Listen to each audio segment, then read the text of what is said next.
Well, what we are seeing here via the kidnapping of the businessman, a man who is, from what we understand, loved by many. And people were reaching out yesterday and putting up posts. And the Prime Minister also weighed in on what she describes as kind of fishy situation, quote unquote. Let's see what's happening via the front page of the Trinidad and Tobago Guardian. U.S. ransom demand fishy, as well expressed by our Prime Minister. Obviously, she was taking some questions yesterday on her way to Parliament for the passing of the fireworks bill, and that bill was passed unanimously. All right, first time in a long time we would have seen cooperation across the floor, and both sides of the divide more or less agreed on that particular bill, and we'll treat with that later on. But in terms of the Tardier couple, yes, many, they hear of the particular ransom demand, which is clearly exorbitant, 2.5, and they're asking for USD. And we all know the issues with the US in the country. So, that in itself might raise some alarm bells. But the question is, should the Prime Minister or any senior official, announce this in the public domain? Even though you might feel such, I think that was something to best be kept internally. I don't know if that will add or bring any value to the investigation. I mean, it's not going to put the whole scenario in a kind of place of a mystery. And as you can see, this is a real life scenario. This is not no trailer for no movie. This is no scene out of no play. Gun being held to your head and a grenade in your face. I cannot imagine the mental, psychological, spiritual anguish that will bring, not only to those who are immediately in the scenario, but to the family members and loved ones and co-workers and colleagues looking on.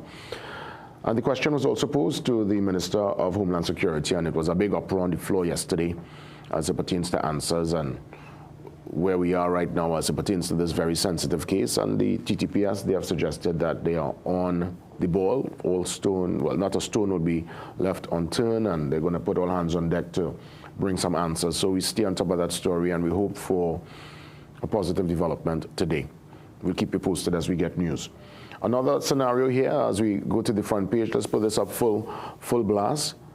Now, for the life of me, everybody and their cousin knows your car parked in and around the Red House. And of course, the motorist here who is clearly perturbed, all right, up in arms. I saw the video yesterday, quarreling with the TTPS, but as I mentioned, when the wrecking started back on the 1st of December, let the officers and the wreckers do what they have to do. I know I would have had conversations with Mr. Abood this week from the Downtown Owners and Merchants Association, and he speaks to injustice that transpires via the wrecker. And I won't doubt, there needs to be better signage and some kind of rhythm as it pertains to the wreck. And I've been wrecked before. I've said it probably, I think, 3 or 4 times. And every single time, if I'm honest, and I spoke my truth last week, if I am honest, truth be told, and I am very transparent, and I think you have to be honest with yourself. You must look at yourself in the mirror. On every occasion, I was wrong. I took a chance, like we usually do in Trinidad. You take a chance, you try to run in to an establishment, you try to run in to pay a bill, and you come back and your car is gone. Yes, it's going to hurt. That's money that could have gone towards something else, especially in this banger season here. To jump out your $500. It's not going to be easy, but 9 out of 10 times, we in the wrong. And this lady, come on, miss, come on, come on. At the Red House, that's a kind of area where, as for the MPs and the senators, and that's a kind of sensitive area. So don't tell me about those signage and all that kind of stuff. My only concern is when the wreckers are taking the vehicles, that they do it with within the context of caution, because some cars, obviously low cars, how you put the apparatus. We have heard of instances where, and incidents where people bumper get damaged, there might have been some incident to the car, and in that scenario, I wonder what's the recourse for motorists. But let's be real with ourselves, and let's not take the chances. And there are multiple car parks in and around the city. You can park your car and walk, but we don't want to walk. It's a lazy behavior. We want to park and just be able to go into an establishment, go into a store, go pay a bill, and come right back to the car. If we could drive the car into the car and into the store by the cashier, we'll do that if we had the option. before the record started back on the first, I would have said it. People were doing the most, parking in front of a hydrant, in front of a gate. It was a free-for-all, and we clearly cannot govern ourselves. There's no self-regulation when it comes to us as Trinbagonians. We need that big stick, unfortunately. People over us to tell us, hey, go so, thing. Self-regulate. That's what we need to do. Do the right thing. And doing the right thing is doing it when people are not looking. It's as simple as that. So, miss, I understand your pain, but come on. Red House, that is mad people behavior. Don't do me that. Don't do me that. I'm not taking that this Wednesday, the 10th of December. Let's head to the back page. A couple of stories here to touch on. We're looking at the Champions League action. Barcelona with a big victory yesterday. Also Liverpool without Salah. So that is some Champions League action. There's a mouth-watering clash today at 4 p.m. where you see Manchester City coming up against Real Madrid. So that promises to be a fantastic game. But when we look at the local side of football, Naps chased their third title. I got the impression that the finals was actually going to be yesterday. I don't know why I got that impression. I think I probably misread the whole flow and stuff. But apparently, the finals is scheduled for today. Yes, at the Atterbolden Stadium in Balmain-Couva. From what I understand, I think they're going to do some work on the grounds there at the Hazley Crawford. That's the last I would have heard. So Naps against Signal Hill. The best out of South out coming up against the best from Tobago. This is going to be a mouth-watering clash, and for those heading down Central Way to take it in, enjoy. The game is from 5 p.m. and we wish the schoolboys the very best. Let's head to the brief on this Wednesday morning. That's right.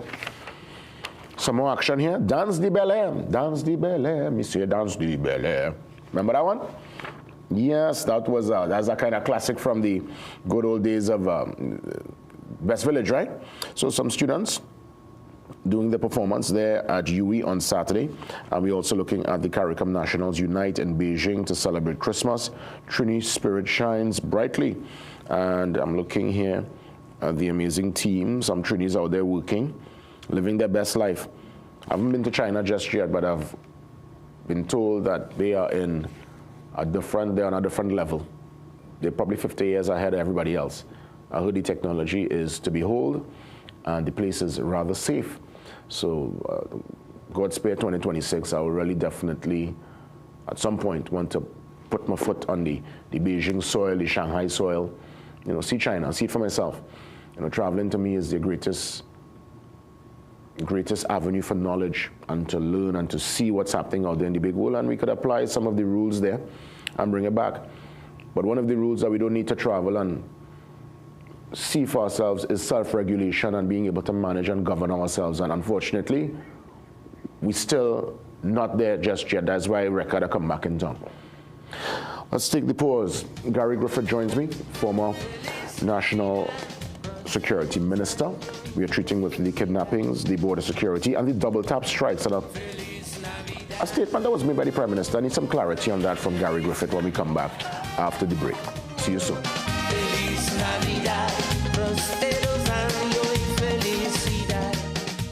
Ole, bring on the arm. Make it a Mac Foods Christmas. All over the land, make it a Mac Foods Christmas. The best tasting ham.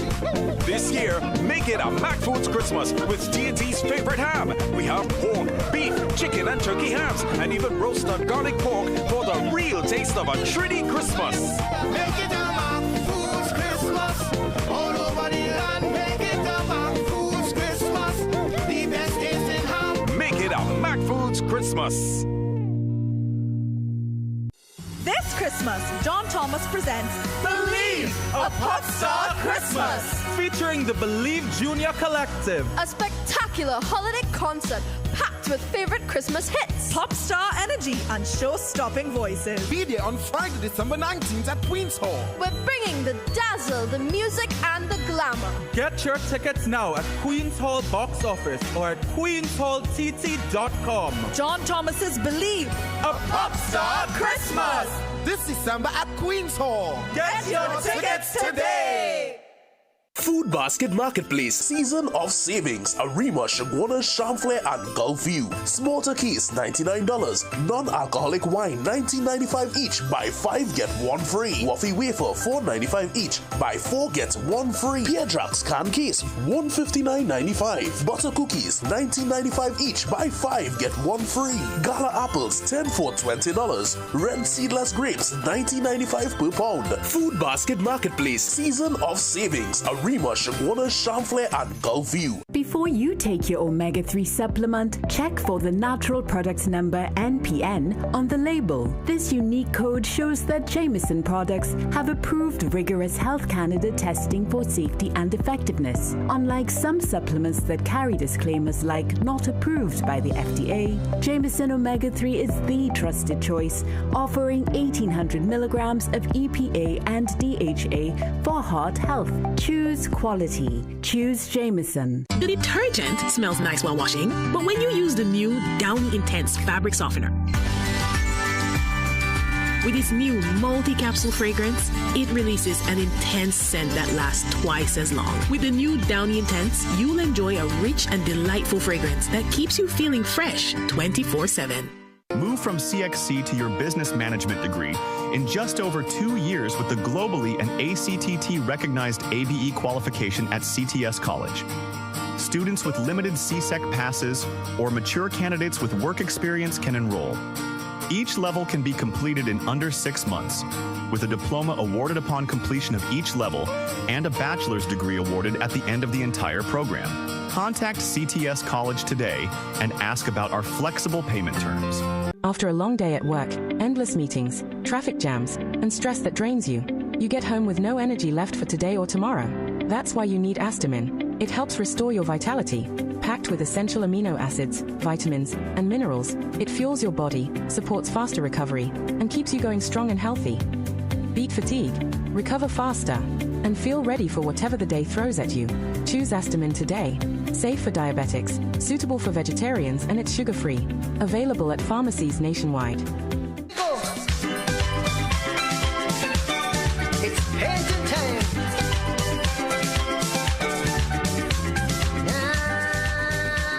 As we promised, Gary Griffith joins me on the Zoom line, wearing his hat this morning as the former Minister of National Security. So we're treating with national security issues this morning. But before we do that deep dive, I want to send a sincere season's greetings, Gary, to you, the entire family circle, your kids, the missus, Nicole, the whole team, everyone who make up your circle. We want to extend nothing but best wishes and a prosperous and fruitful 2026, Gary. Great to see you. Thank you very much, and same to you and the whole CNC3 team. Of course, thank you, Gary. Now, you're a military man, you have that experience, that knowledge, and I also know that you love the open waters. You're an avid man of down the islands, and you'll make your truds in that particular maritime space. So I want to probably start with the double tap situation, because I heard the Prime Minister mention yesterday, and it's actually on page 6. She says that unflagged vessels may be seen as pirate ships, and hence any kind of military engagement in international waters, based on, I guess, her interpretation, if there's no flag being shown, is almost like it's open season. And that double tap scenario, we know it's a war crime. It's one that's being looked at via the international, I guess, watchdogs and through international lens, because clearly if you strike a vessel and there are survivors, well, I guess the rules of engagement dictate you get the survivors, but they went back, they rallied back again and dealt with the 2 men that would have survived. So that's a big scenario now, and Secretary of War Hexet, he's been taken through the coals for that development. But is that true, Gary? Could one be out there in the open waters without a flag and become a target? Okay, hi, good morning again. And this is where, again, my piece of advice to the Prime Minister, she needs to get somebody qualified in national security and law enforcement at a senior level around her. A national security advisor, not Gary Griffith. Gary Griffith has retired, but there are many persons out there who can give her that guidance. If you get the guidance only from politicians, you may say things that may cause confusion.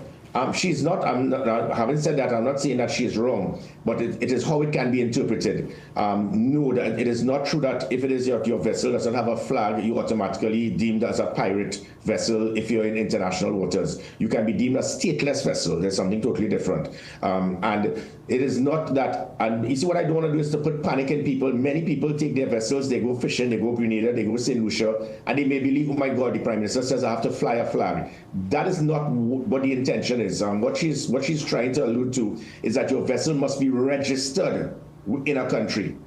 So there are many vessels that are registered from Trinidad and Tobago, from Miami, Grenada, St. Lucia. You must be registered, and if you're registered, well, then it's okay. But it's not that it's mandatory. You have to be flying a flag, because we're going to fly a flag with a pirogue. So, but you must be registered. If you're not registered, then you become a stateless vessel.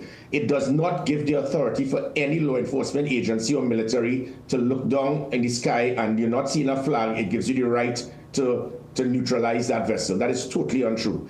So that cannot be the justification for what happened. If the United States they have done what they did based on intelligence to verify that there's a massive amount of drugs that can contaminate their citizens, and that is their justification, that will be dealt with based on international humanitarian law, the International Criminal Court when the time comes. But as it is not to mean, and the reason I'm saying that is that sometimes, politicians will say something and the law enforcement officials will misinterpret it. It reminds me of when a prime minister foolishly did not read his own law and wanted me to arrest people in their homes under the public service, the public regulations, health regulations, when I didn't have that authority. And I had to stand up and tell him, you're talking nonsense because you don't understand the same law that you made. Good morning, Kate Rowley, how are you? And it goes right back to this situation here, where let us not believe that you must be flying a flag, you must be registered. Gary, let me ask.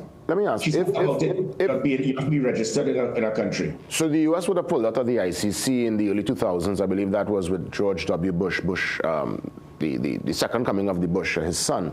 So I know ICC, as it pertains to this particular development, based on the pulling out, I would imagine, of the U.S., they might be able to evade this scenario. But if this goes to some kind of ICC hearing, could our Prime Minister be in any problems at all based on her utterance of kill them violently if this goes before any kind of ICC committee and they look at all that would have transpired in that particular time of these boat strikes? No. She's on terra firma at this time. I think the only thing that I think that she may have gone overboard with was the killing them violently. Sorry, but it is not to mean that she was trying to state that you must be engaged in some degree of war crime. That is not what she said. And again, what the United States is doing. They have turned something that they have military-led operations and law enforcement operations. And what the United States have done is that they've turned it into a military-led operation. And on most occasions, you will have that type of style of one shot, one kill. You will have neutralized the enemy. And by doing that, if it is that you went outside of that use of force, it can be deemed a war crime. But our Prime Minister, she has really been playing Shivran Chandapal. She has stayed in her crease and she's batting carefully now, and that is the correct thing to do, because what she continues to say, you keep questioning people. The media keeps questioning the Prime Minister based on what the United States is doing in international waters. How is she to answer? It is not. She doesn't know if it is a war crime. She doesn't know. You want her to give an interpretation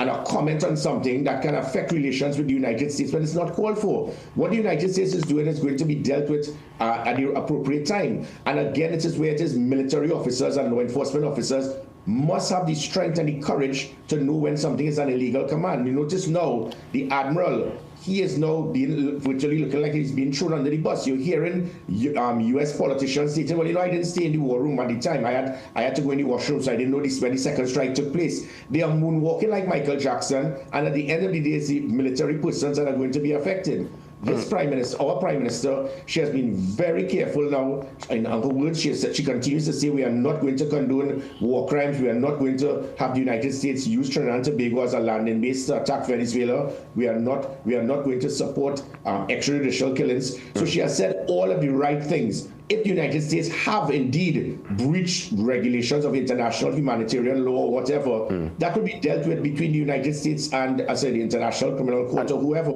And in that regard, the military asset that's now positioned in Tobago, the radar, is that position there for war engagement, or is that a tool for border security? Because I'm hearing the likes of Minister Alexander, Homeland Security Minister, suggesting that, well, the radar is there now to render assistance as it pertains to surveillance and making sure we could see what's coming in and out of the maritime space.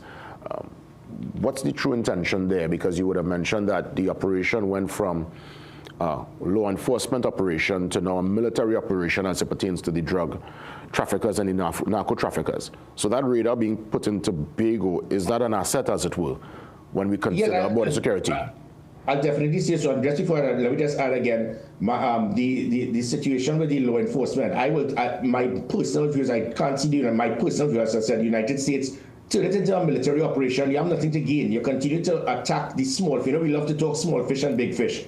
If it is that you really feel that there's a major drug cartel of a country, continue to neutralize and eliminate the small fish and the drugs that they have. You're not doing it, you're not serving the purpose. When it is you have these vessels hundreds of miles out at sea, you have, the US has radars, they have helicopters, they have destroyers, they have submarines. The vessels have nowhere to go. Intercept, collect prisoners, get information to know who are the big fish. If politicians in Venezuela are involved, who are the suppliers, who are the distributors. That is how you turn a military operation into something law enforcement that could be of benefit. As it pertains to the radar, I will continue to say that that radar is something that is going to be of immense value to Trinidad and Tobago from a defense perspective. Why would you not want that to be something that can assist us in our security? What I think is irresponsible, however, is the minister's comment yesterday, by stating that the radar is going to be a very good tool to assist in the present kidnapping. That is irresponsible behavior at its highest. We are in a situation where there's a sensitive matter of a kidnapping that is ongoing, and to make a statement as to the assets and the type of things that you're using to try to pinpoint the victims and the kidnappers, you're putting the lives of persons at risk. So, but again, it's unfortunate that Minister Roger Alexander has learned a new word now called technology. West Indies were 185 for 6 last night against New Zealand. You might say it's because of technology if he was the Minister of Sport. Everything now is technology. You have to be very careful in this kidnapping situation, to be very sensitive and not in any way make any comments that can affect the investigation. So when we consider the kidnapping and, well, technology, isn't some technology already in place? I know we would have mentioned the command center and all the different cameras. We saw you actually unveiling that when you were Commissioner of Police. Isn't there a certain, I would imagine, certain assets already in place? Why are they not utilized per se to try to help with this particular matter? Because the radar was a recent asset, but what about the already existing technology that's in place? Yeah, I think it's so unfortunate. I know when I was Minister of National Security, I don't think there was a time I ever clashed with the opposition. I don't have time to deal with you all. My job was to secure the country. The minister made a comment yesterday again. He said the reason we introduced problems dealing with kidnappings is because everything that they had for the last 10 years wasn't working. That is not true. Remember, there was a commissioner of police in 2018 to 2021. There were 12 consecutive kidnappings from the Natalie Polony go up, and all 12 were solved. All 12 the kidnappers were arrested, and the victims were rescued because the items, the technology, the systems, everything is there. It's just not being used. So when the minister continues to make stupid comments like we are trying to get technology from the United States, it's there. He's just not using it. The one thing as it pertains to this kidnapping that again he talks technology. We had the police app. We had online reporting. There's no such thing as a perfect crime. Everybody will know or see something. No one can assist in assisting the police in the kidnapping or whatever, because no one knows how to contact the commissioner. No one knows how to contact the Minister of Homeland Security. He actually blocks people now. That is the stage he has reached. And by doing that, the average citizen now can't get information.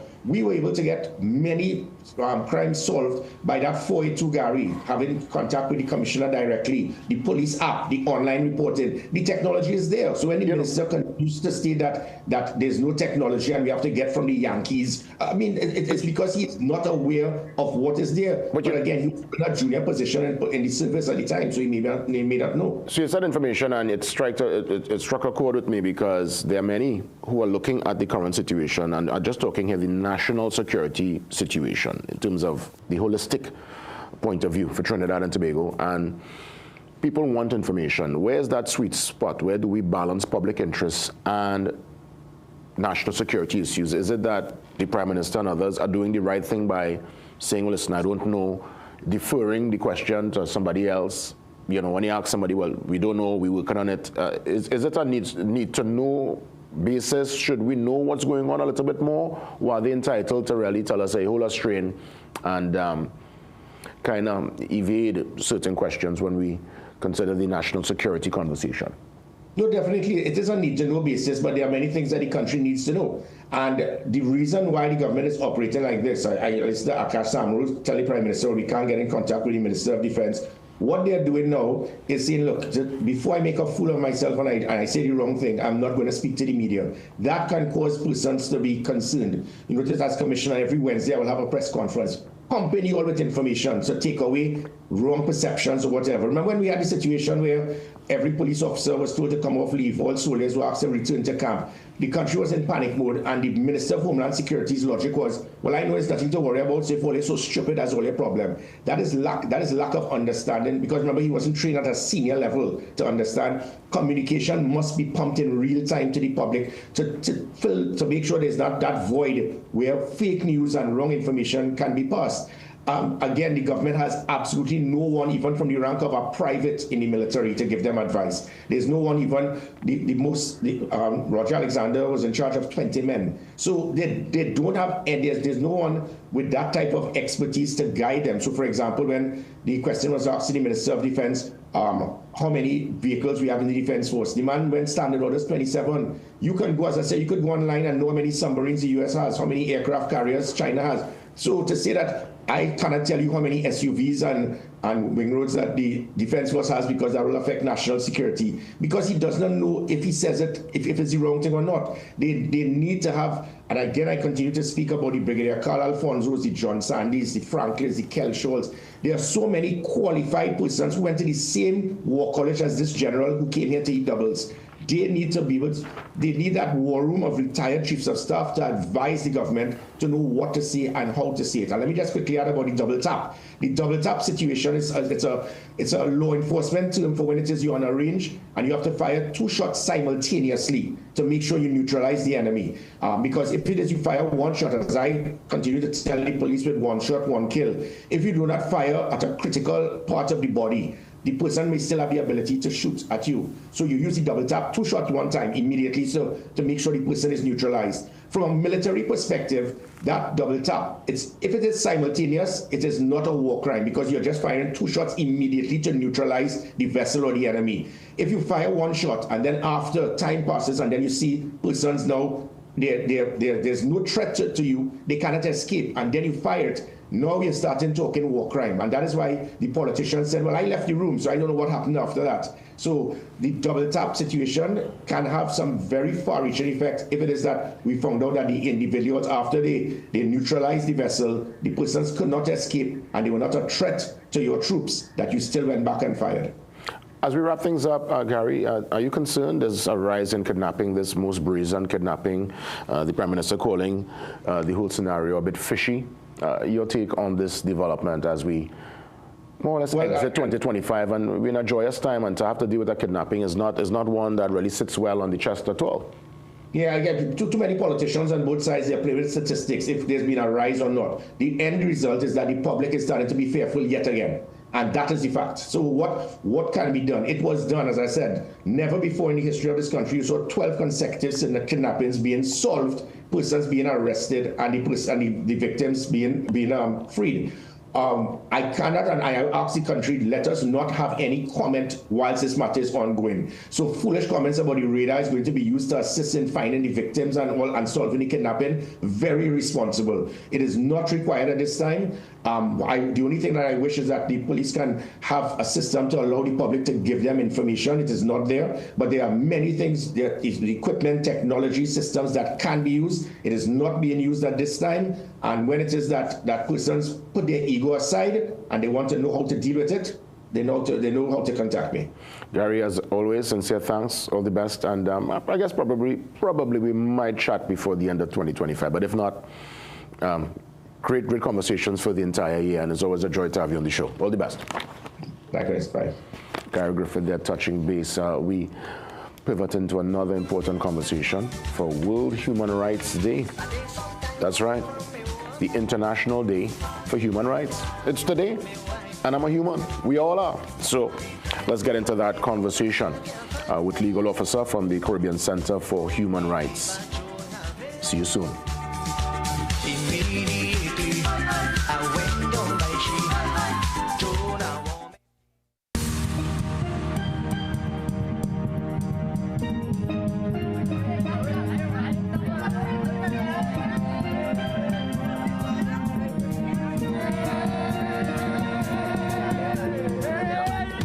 About where you come from.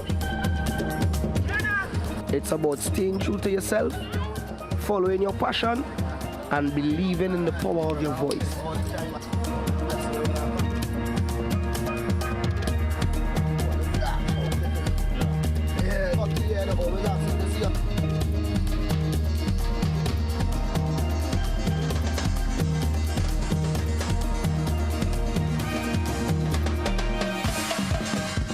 When life is on, the stage belongs to you.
Make home yours every day with Courts. Oh yeah, yeah, yeah, yeah. Ooh, oh, oh. Get value for your money.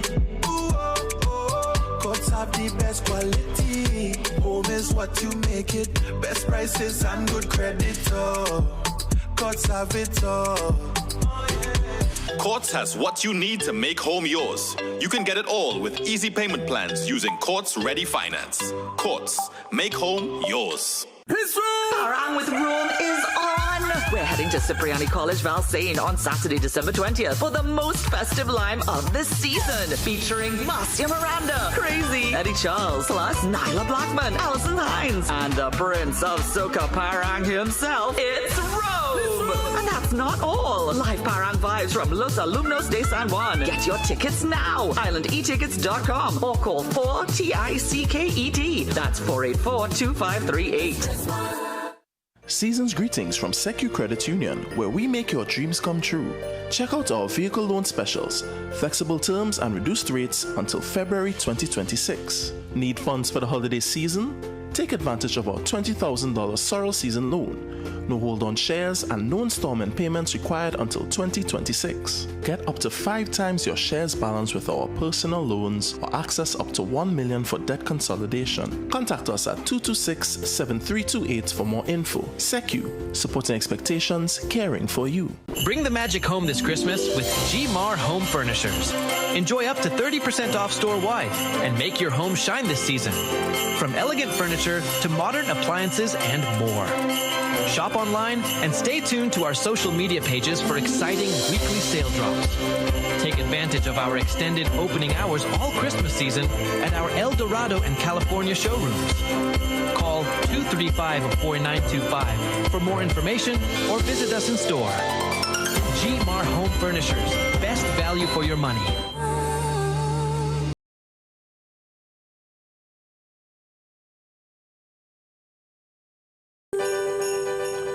Indeed, we continue, and it's a very important day, World Human Rights Day across the world, and we welcome from the Caribbean Center for Human Rights, their legal officer, Sheldon Sukram, joins me on the Zoom line. Sheldon, great to see you, and happy Human Rights Day.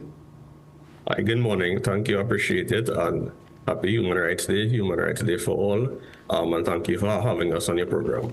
Thank you so much. It's really a pleasure to have you. And I want to find out, as we get into our discussion, some more about the Caribbean Center for Human Rights. If you could just give me some details as to the kind of work that you'll do throughout the year and the kind of engagement you're involved in.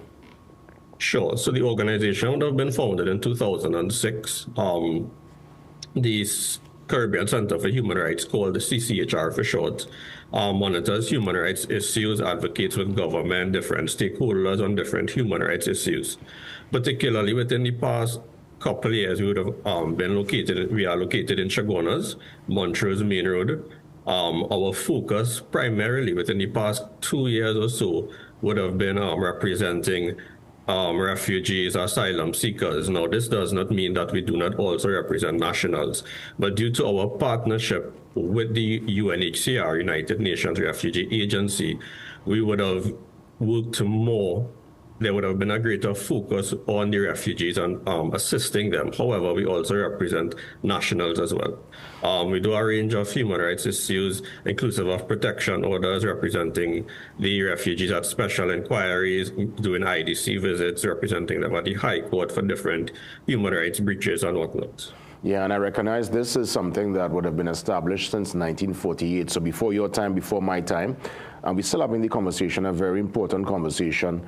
Human rights. What's the fundamental right of us as human beings? I mean, we come from different lived realities, different parts of the world, different race, face, creed. I mean, it's a real melting pot. This 8 billion folks that call this planet our home, when we look at it and you really drill down, what's the fundamental right of a human being? Right. Of course, one of the most major rights you hear about, fundamental one, is the right to liberty. However, that's typically seen as one of the major ones. But to put it down to one right would be limiting human rights. You know, anything could be human rights. Some persons might say, well, you know, this is just a human rights thing and might play it down. But if you ask them, well, if they got paid last week and having worked, and they said no, but that in a way becomes their human right. You know, you have the right to work, you have the right to be paid, you have the right to freedom, liberty, right to freedom of speech. So these are all human rights, one way or the other. So it's important for people not to see it simply as just something that could be played down or just as a human right. Oftentimes persons talk about human rights being considered only for a certain group of persons, but it's important to realize that it's a range and it goes across the board. Yeah, and I mean, you're a legal officer. When we consider the law, our legal structure within Trinidad, and you know, it's an ever-changing dynamic. There are always laws coming up and being adjusted. Are we aligned, our legal system, with keeping the interest of the human being at the forefront? Are our laws aligned with human rights? In many ways, yes. So, for example, there is, you know, we have freedom of expression as an example, but we do follow the rule of law in one way or the other. However, you know, there would be examples where, for example, you would see someone be detained. They should not have been detained. You would see on the news often several cases of false imprisonment, malicious prosecution matters. So, you know, it's very questionable. There are occasions. I would give you an example where in October we had 22 Venezuelans detained in 3 police stations in the southern end of the country. Now, out of those 22 Venezuelans, without calling any names, 12 were men, 5 were women, and 5 were children.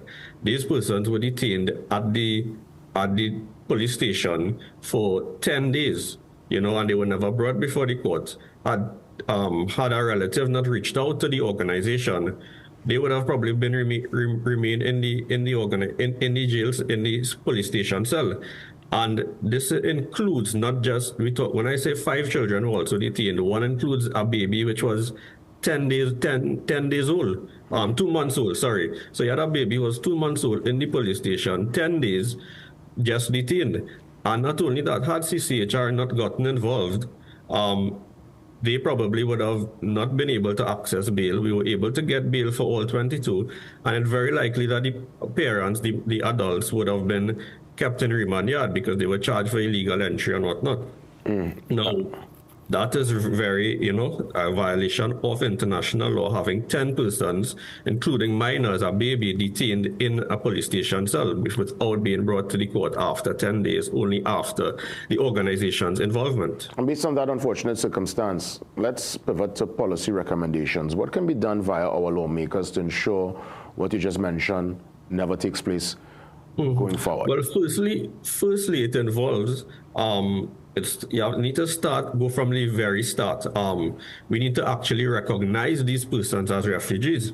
Our refugee laws, if we have refugee laws, does not recognize these persons as refugees. In fact, if you look at the Immigration Act, nowhere in the Act actually mentions the word refugee. We do not even have a refugee policy.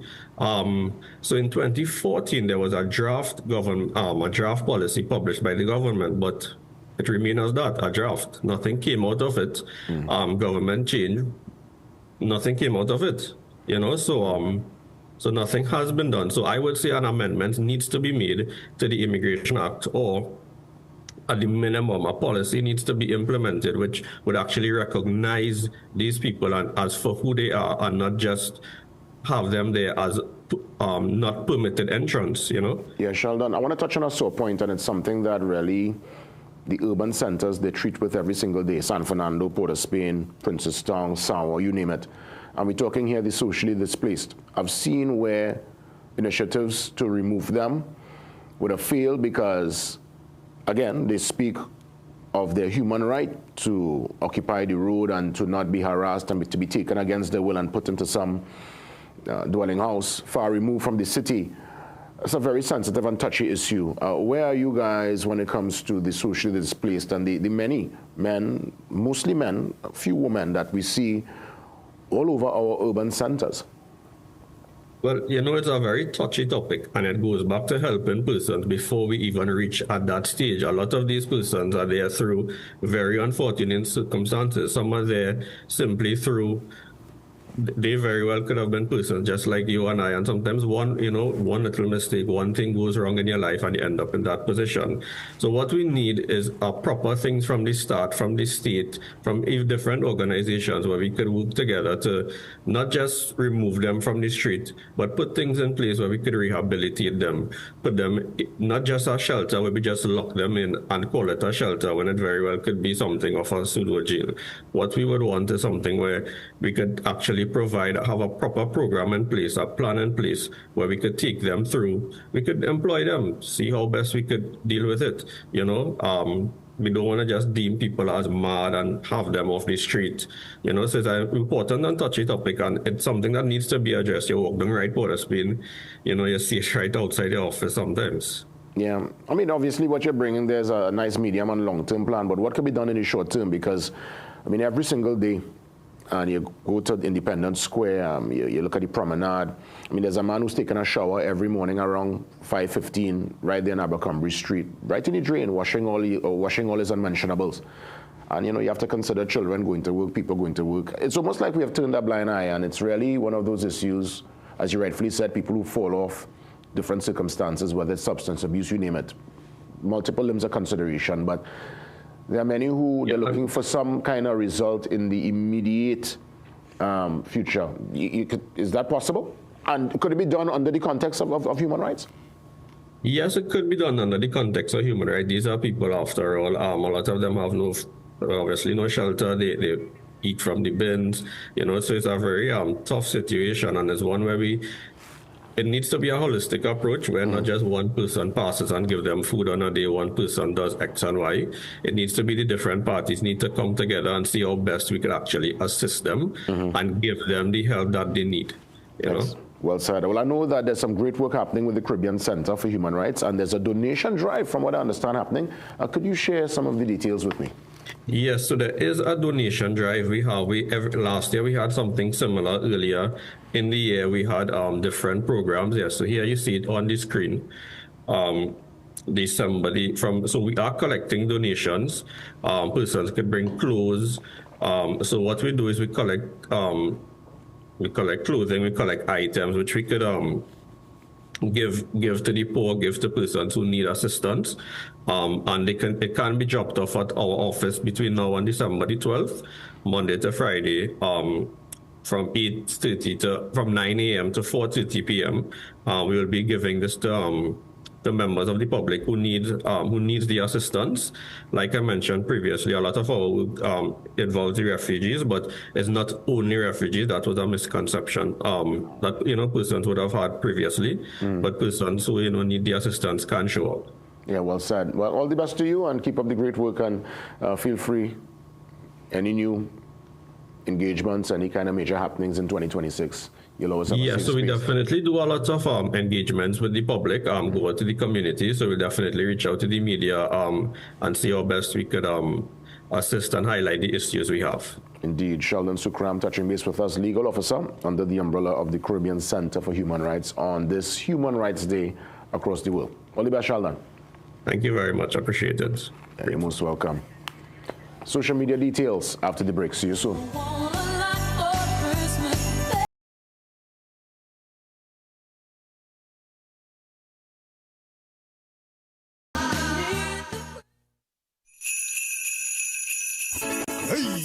Every Christmas Santa have one plan to make sure he get his blue ribbon ham.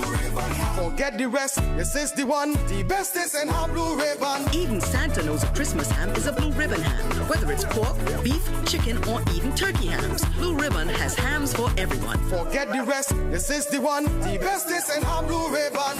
A Christmas ham is a blue ribbon ham. Get yours today. After a long day at work, endless meetings, traffic jams, and stress that drains you, you get home with no energy left for today or tomorrow. That's why you need Astamin. It helps restore your vitality. Packed with essential amino acids, vitamins, and minerals, it fuels your body, supports faster recovery, and keeps you going strong and healthy. Beat fatigue, recover faster, and feel ready for whatever the day throws at you. Choose Astamin today.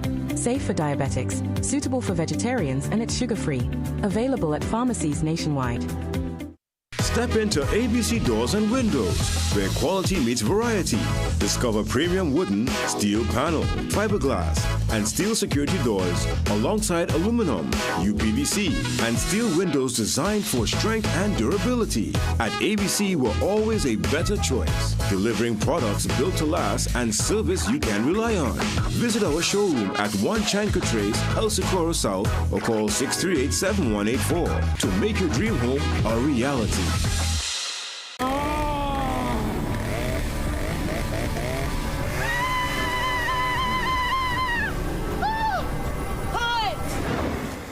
The car. Don't stress when your getaway car gets away. Have peace of mind with CG United Comprehensive Motor Insurance. This mask is itchy. Does anyone have any lotion? We can't protect you from scary clowns, but we can protect you from motor theft and damage. CG United. Good like that. This Christmas, the season of savings is here at Food Shoppers Supermarket, 121 Eastern Main Road, Arima, the J. Chai Trading Compound. Enjoy unbeatable prices, plus buy one, get one deals on select items. Shop in comfort with wide, easy-to-browse aisles, spacious parking, and a clean, cool, fully stocked supermarket every day. Follow us on Facebook, Instagram, and TikTok for updates and festive events. For the latest deals and prices, join our WhatsApp channel. Christmas starts with Food Shoppers. Food Shoppers Supermarket. Bringing you love. Make home yours every day with Courts. Oh yeah, yeah, yeah, yeah. Ooh, oh, oh. Get value for your money. Ooh, oh, oh. Courts have the best quality. Home is what you make it. Best prices and good credit. Oh. Courts have it all.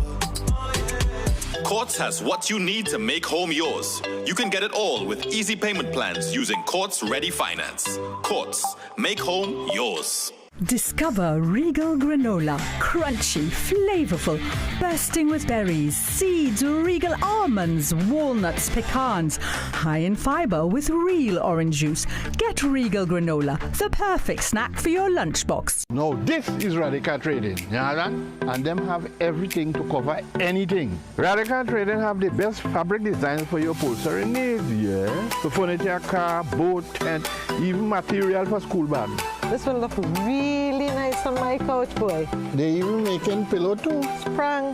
Oui. Oh, shucks, I forget my money. Serious? They could pay for it for me. Me and my big mouth boy, I wonder if Radical get thing to cover mouth yet. Radical Trading, 4 locations nationwide.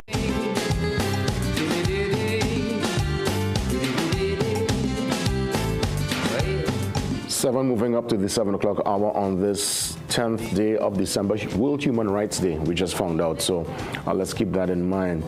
Be our brothers and sisters keeper. Yes, what I want to do is remind you ways you can contact the producer, make the request, join me on the set live, or you could connect via the Zoom line. It's up to you, whatever's convenient, but you're sending your message to tmb@cnc3.co.tt. A very important email address. Take a picture, and let's hear from you soon. We move across to where we get the news. We vet, we bring it out, all the top stories. It's not about being first, it's about being correct. And we've been able to find a nice sweet spot there.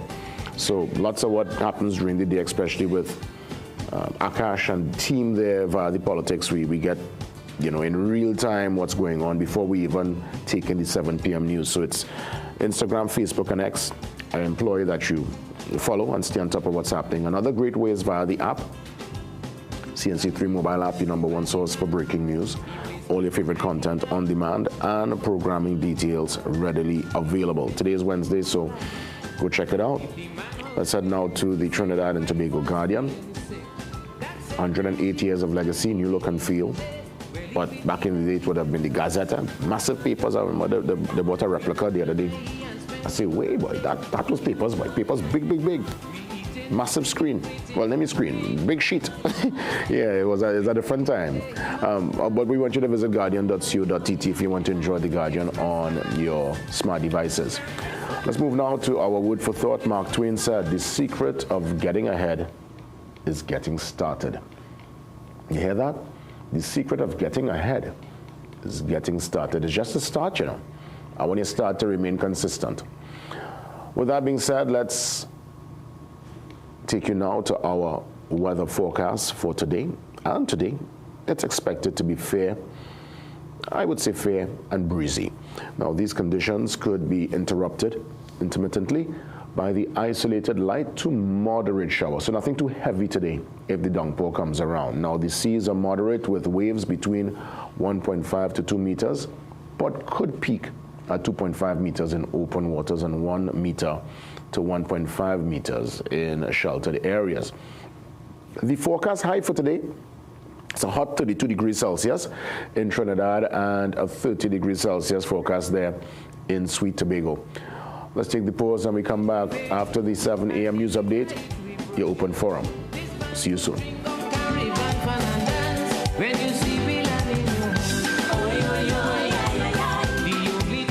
JHI Trading, your one-stop hardware and home center, has it all for you. Come visit and choose from a wide selection of curtains, draperies, and linens. Lots of furniture, kitchen cabinets, and wardrobes. Top brand name kitchen appliances and accessories. A wide selection of tools. Bath enclosures and bathroom fixtures. Chandeliers. Vinyl mats and rugs. In-house paint shop to give you that special color. Mirrors and pictures in assorted sizes, colors, and designs. Lots of toys. Hardware and construction supplies. Visit JHI Trading Home Center and Hardware. 121 Eastern Main Road, Arima. Deck the halls with kaleidoscope colors, fa la la la la la la la la. Fill your home with joy and wonder, fa la la la la la la la la. Celebrate the season with over $40,000 in furniture and groceries from Kaleidoscope Paints. All you do is deck your halls in kaleidoscope colors and win. This Christmas, choose Kaleidoscope premium quality paints every time. Check social media for details.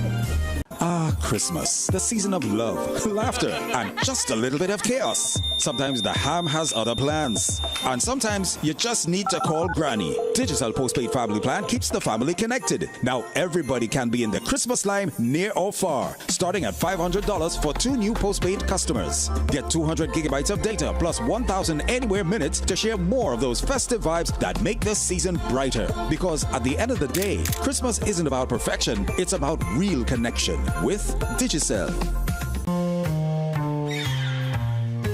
Things don't always go as expected. Be ready with Trinry for auto, home, business and group life. Call us at 800-TRIN or visit trinry.com today. Huge insurance premium. Pay your premiums bit by bit with FlexiPay from Trinry. For more manageable auto, home and commercial insurance payments, call us at 800-TRIN or visit trinry.com today. Trinry. Premier insurance coverage for less. Are you living with pre-diabetes or type 2 diabetes? Manage it with the unique Jameson 100% complete multivitamin with 400 micrograms of chromium to lower blood glucose, lutein for your eyes, B vitamins for energy, vitamin C and lycopene for antioxidant support. Take a step towards a healthier tomorrow and make the proactive switch to Jameson today.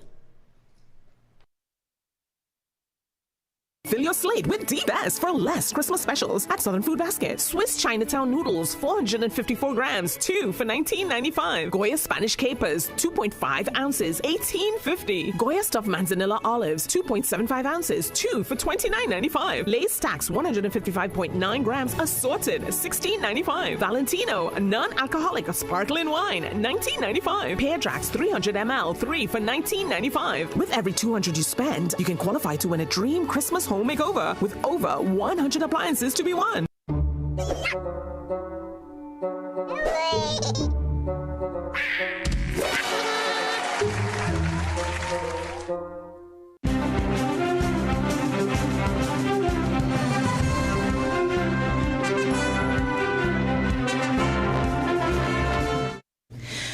Good morning. I'm Doris Polo with headline news on CNC3 and the TBC Radio Network.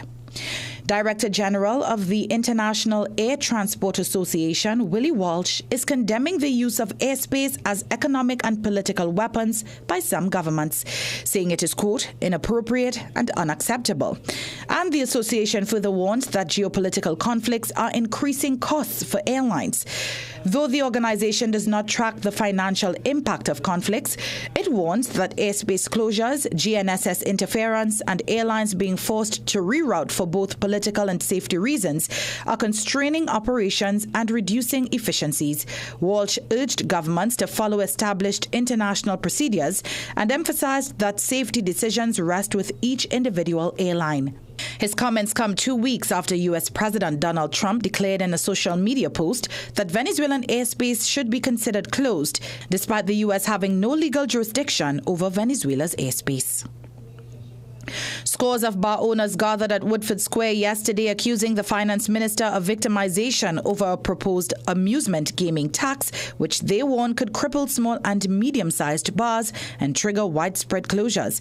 Ganesh Sitaran told CNC3 News the legislation adds another blow to an already struggling sector.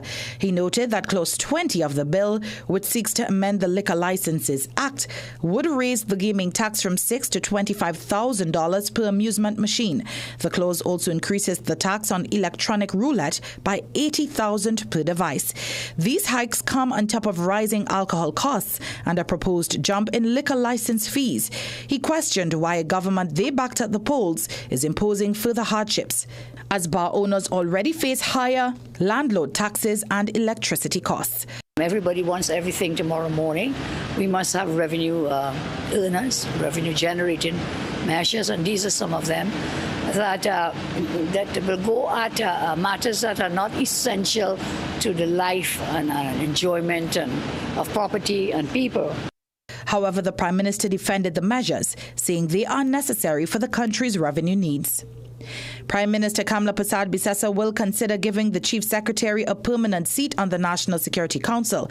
The issue of the Chief Secretary's role in security matters surfaced after Farley Augustine was initially excluded from information on the Tobago radar installation, with the Prime Minister noting he was not part of the National Security Council. On the campaign trail, Augustine said his Tobago People's Party will actively try to change that arrangement. Asked for her comment yesterday afternoon, Persad-Bissessar said she will consider Tobago's place on the council, adding that the Chief Secretary is already engaged in security matters on a case-by-case basis. And Farley Augustine admits he was surprised by Watson Duke's public endorsement of the TPP, but he's welcoming the support ahead of the January 12th THA election. Responding to questions after his political meeting on Monday night, Augustine said it is all about putting Tobago first. This comes after Duke announced that he and PDP supporters would now rally behind Farley's party. The two men have been politically divided since their fallout in 2022, which led to the collapse of the PDP and creation of the TPP. Augustine said disagreements in politics do not stop people from working together when Tobago's interest is involved. He added that discussions about reconciling were held some time ago and were not linked to the current campaign. Augustine did not indicate what form any cooperation with Duke may take.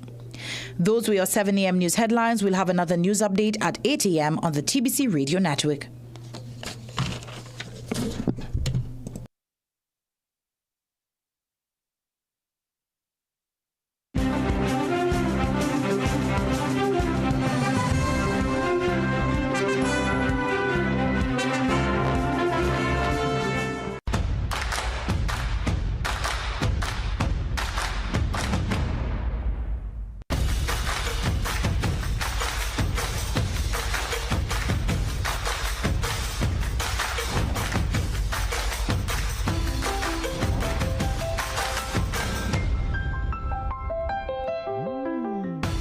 Into the delicious quality delights you know and love.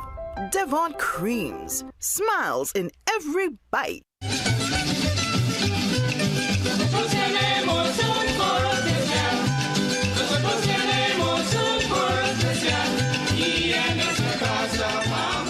Welcome back. It's hour number 2, the second hour for this your Wednesday. Let's open up, touch base. Obviously, we heard of the scenario there in St. James with the extremely loud car. We heard also of, well, at least FISO is asking, as it pertains to the promoters, what kind of contract would have been presented for some of the facilities now not applicable, not being able to facilitate the events for Carnival 2026. I mean, so many moving parts. And I'm still trying to get that particular word for you, FISO, on it. But as always, we welcome the calls. Good morning, you're live. Pleasant good morning, Jason. Morning, welcome. Morning to you. All right, Jason, I would like to touch on the gaming tax, right? Mm-hmm. And I completely understand what the Prime Minister was saying, and I totally agree with her, because here's what's happening, right? Believe it or not, Jason, I don't know if you is a person you ever play roulette or anything like that, right? These things are rigged with a cell phone, right? These things are rigged with a cell phone, and all these gaming machines, right? They are supposed to get like about 65% of income first before they could pay out anything, so they are never on a loss, right? So what this does really and truly, right, it limits their revenue, it limits their profit, that's all. And I totally agree with the Prime Minister, because listen to me, we need to put the tax on something, the essentials, right? The essentials we have to safeguard, which is what? Food, right? Food and security for people and whatever the case is, right? These things are non-essentials. Understand what I'm saying? And truth be told, right, all these roulette machines, that's why they call roulette what? Iron cocaine, right? All these things destroying people, destroying families, destroying homes. Understand what I'm saying? You think these people, all these bar owners, and let me tell you something, Jason, across the border, I'm not sparing nobody. You see who was done by Woodford Square, right? You go think it's an Indian lime, right? I'm not sparing nobody. Understand what I'm saying? They can afford to pay that money. As far as I'm concerned, they should have go buy 100,000, because here what happened, right? That's not adding anything good to the country. People might think there's employment going down. No. other forms of employment. People could get work otherwise. You know what I'm saying? Don't think for a minute. So you think these people who own these machines and these roulette machines, right? You think they would ever tell their children, you know what, go and play roulette? No, them just say that's for stupid people, boy, who coming here to think that they could come with $100 and leave with $1,000. Understand what I'm saying? So I am all in agreement with the Prime Minister as for where this is concerned, Jason. Yeah. Well, I mean, you're very passionate about it, and well, I guess, I too like how you describe the line per se, but nonetheless, yes, they were mostly the bar owners from all parts, and the rural parts too, and their complaint is that obviously it's going to cripple the industry. But I do hear you, Shugonas, because yes, there are many people who would have been destroyed, thinking they could beat the house, and they could never beat the house when it comes to the gambling. Huh? You can never beat the house. It's always, the house always going to come out on top. Let's head now to Diego Martin. Diego Martin, good morning. Morning, JW. Welcome. That is so correct what you just say. You can't beat it. JW, I was to ask you after you had interview. Well, you didn't take calls that morning when you had him, David Nackett. I want to asking for a friend. He told you he's having a football academy for young people. Yeah. And the person wants to find out if, because he called P&M people rabid dogs.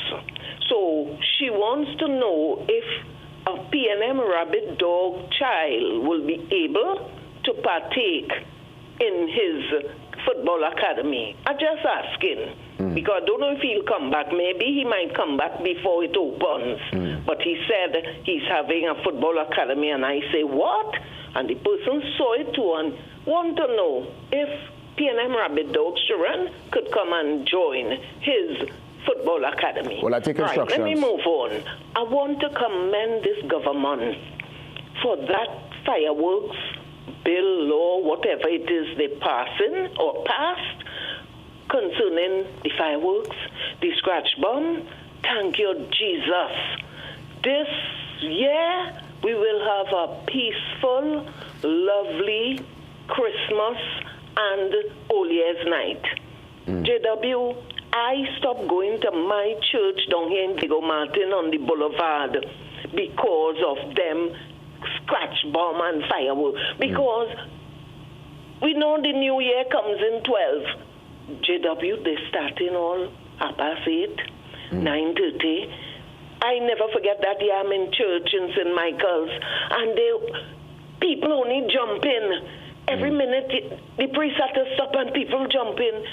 JW, after that, I stopped going to All Year service in my area. And you know where I go? All Saints Church. You know why? The American Embassy is right there on that Marley Street. Nobody goes send off scratch bomb there. And I drive all the way to Marley Street All Year's Night to have a peaceful, quiet, lovely All Year service. So thank you to whoever, I don't even know the name of the minister but for getting it passed, it became law. That fireworks bill, oh God, JW, if you know, I'm feeling nice. Yes. I like Farmer Nappy. I live in real nice. Yes, JW. All the best. Well, I'll ask a question for you. If Mr. Nackett ever returns, Senator Nackett, and even the opposition, many, for the first time we saw a kind of cooperation. And, if it's one thing I must say, the government came into office, well, the nation spoke on the 28th of April, and they have a constitutional majority. And they're doing some sweeping changes, and I guess that is what is honestly expected when you have that kind of majority. So lots of changes definitely in place, and more to come. And some people not feeling it, but there are many to like what's happening, and I guess that's just democracy for you. So thanks, Diego Martin. Let's head now to Grand Couva. Good morning. Morning, Jason. Welcome. I want to respond to that fellow who commented on the roulette. Yeah, go ahead. NLCV, Playway, all them games that are destroying life. If the NLCV games, the Playway games and them things, is that not destroying lives?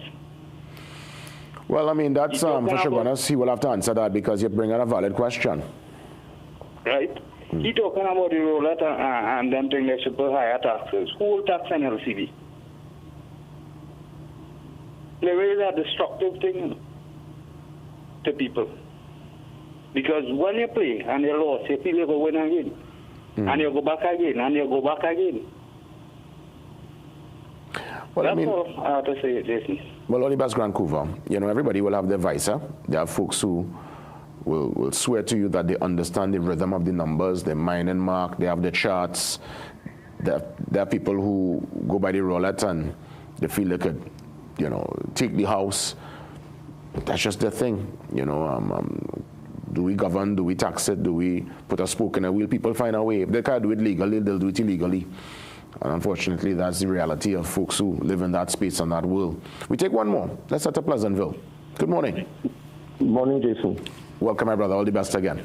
Yeah, same to you, Jason. And the other thing, too, with this player, I believe it was Mr. Manning who wanted to curb that a bit at one time, if I recall. But you see, a lot of people have to understand in gambling that you cannot win the house.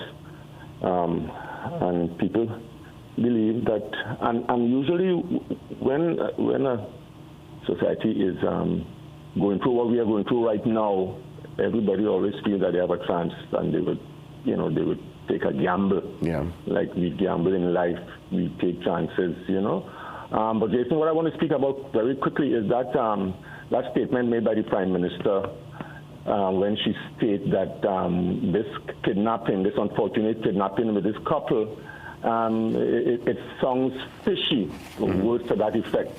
And I saw the police, after she made that statement, the police came out and they warned the people in the media and in the public to make their utterances a little more careful, which the police should have directed that directly at the Prime Minister and the government, and even the opposition, to anybody who's making that kind of reckless statement.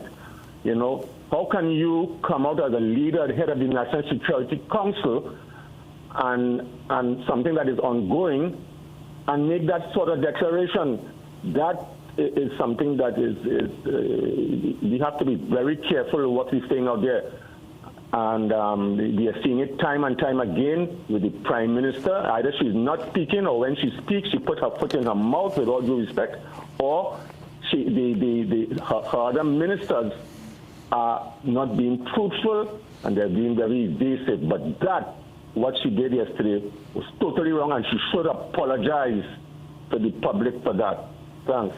Well, Pleasantville, we'll quicker see a giraffe in a thongs doing the conga line on the Harris Promenade before an apology comes from our Prime Minister. And I agree, yes, I said this morning I found it was a bit unfortunate. It doesn't add and bring value to an investigation. So yes, it was a most unfortunate utterance. But apology, Pleasantville? Yeah, let's look for that giraffe in the thongs, doing the bogle, right, on the promenade. I think we'll quicker see that. Pleasantville, give thanks as always. All the callers, appreciate your commentary and contribution. Tobago Talks, we head to Tobago again, and Kelvin Morris joins us for some more discussions regarding the THA elections and this recent development of Mr. Duke endorsing the TPP. Let's hear from Kelvin Morris next.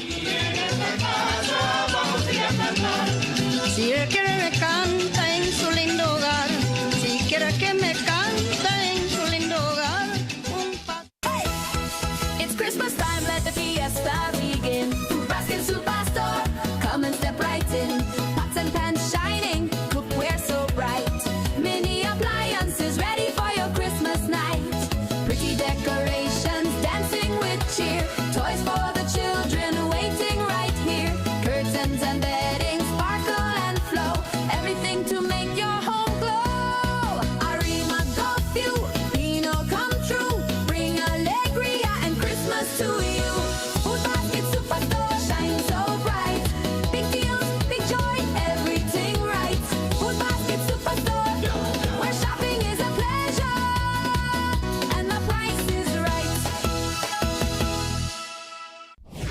At Bagwansing's, Port of Spain and Chaguanas, we are committed to providing quality products for all major building projects.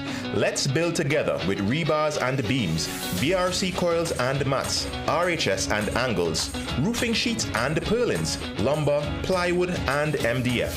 Bagwansing's, building homes, building communities, building TNT for over 60 years. Bagwansing's, Port of Spain and Chaguanas, building value every day. Magical Expressions Limited is the largest local importer and distributor of fresh cut stems, offering the widest range of beautiful flowers at the most affordable prices. Call us today at 701-6488, 701-6680, 728-6786, or visit our website to order. It's that time again. The lights, the music, the joy, and big winnings at JTA Supermarkets. Cash in and carry on the joy this Christmas. We talking pure excitement and over $200,000 in prizes to be won. 50 grocery shopping sprees to fill your trolley. 50 mini appliances to light up your kitchen. 50 JTA gift cards plus hamper giveaways. Just spend $300 or more, including $50 in Carlton's Choice products. Fill out your entry and drop in store. The more you shop, the more you could win, and the merrier your Christmas gets. Promotion runs until December 31st. Cash in this Christmas only at JTA Supermarkets, where your total bill always costs less. This Christmas, John Thomas presents Believe, a Pop Star Christmas, featuring the Believe Junior Collective. A spectacular holiday concert packed with favorite Christmas hits, pop star energy, and show-stopping voices. Be there on Friday, December 19th at Queen's Hall. We're bringing the dazzle, the music, and the glamour. Get your tickets now at Queen's Hall box office or at queenshalltt.com. John Thomas's Believe, a Pop Star Christmas, this December at Queen's Hall. Get your tickets today. Give meaningful gifts to improve and maintain good health and longer life naturally. At Modern Caribbean Enterprises Limited, we have a wide range of trusted products designed to support, strengthen, and improve the health of your entire family. From head to toe, we've got everything to keep your family feeling great and looking amazing this holiday season. Get special discounts, free giveaways, plus $100 off detox spa session. Gift certificates also available. Gaming Express Limited is a premium importer and retailer of the highest quality brand name electronics. We stock the widest range of PlayStation, Nintendo Switch, Samsung, and Apple devices and accessories. Visit us at Shop 52, Level 2, Gulf City Mall in San Fernando, or contact us by phone or WhatsApp message at 687-7480 or 301-9797 or 798-1280. Like our Facebook and Instagram pages for updates on products and services.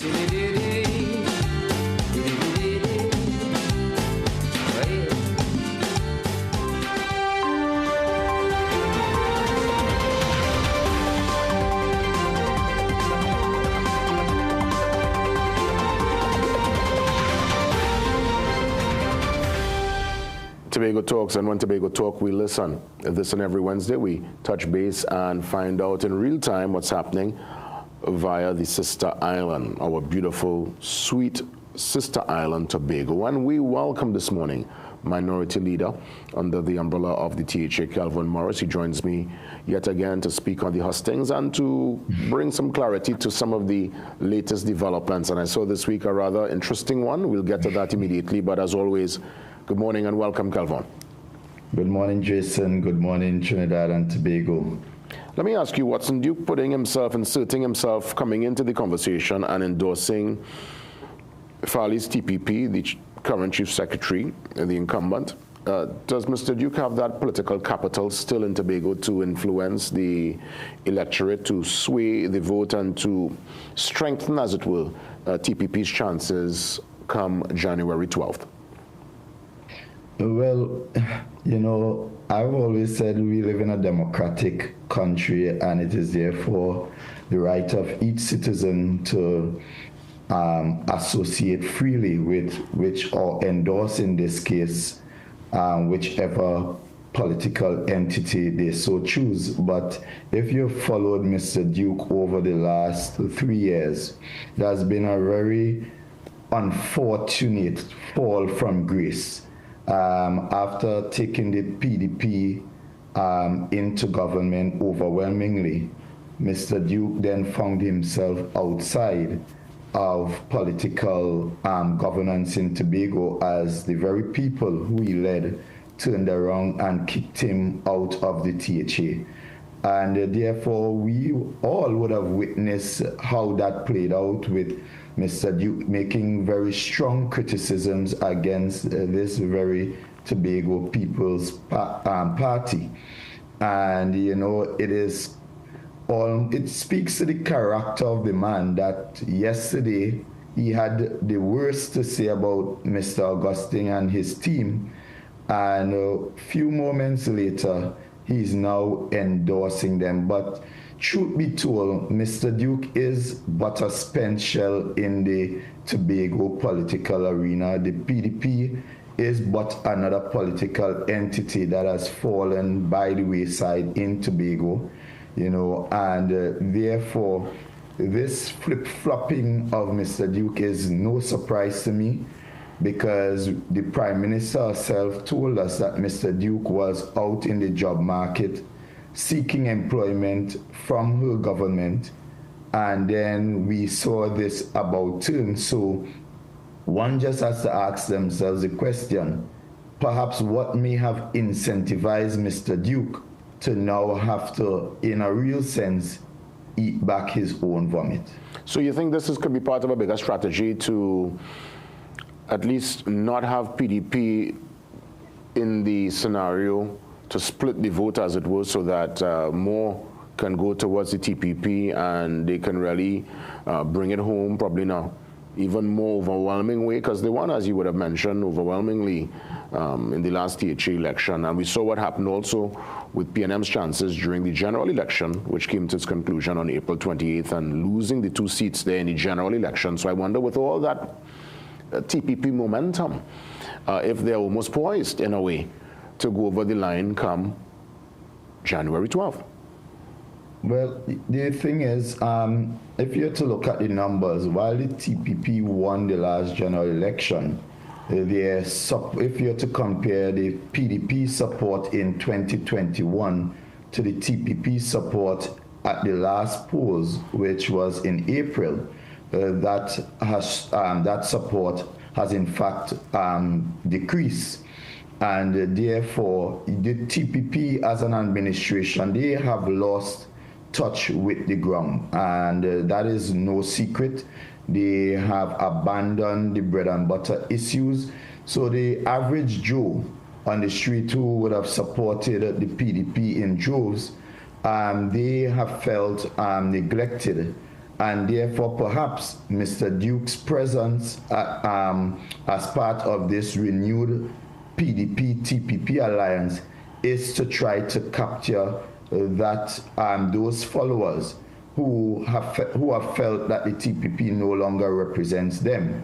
But as I've said, people are quite discerning. Tobagonians are quite discerning, and they have also followed Mr. Duke's utterances, and he has been super critical of Mr. Augustine. As a matter of fact, even up to the point of endorsing him, he still admitted that Mr. Augustine and his team has been extremely bad for Tobago. And I'm saying anybody who really loves Tobago, cares about Tobago more than themselves, I don't know how in one breath you can accept that they are in fact a failure, but at the same time support them. And without casting any aspersions, I am simply asking what would have incentivized Mr. Duke, because you would recall at one point in time, Mr. Duke said publicly that he is not here for friends, but he is here for the money.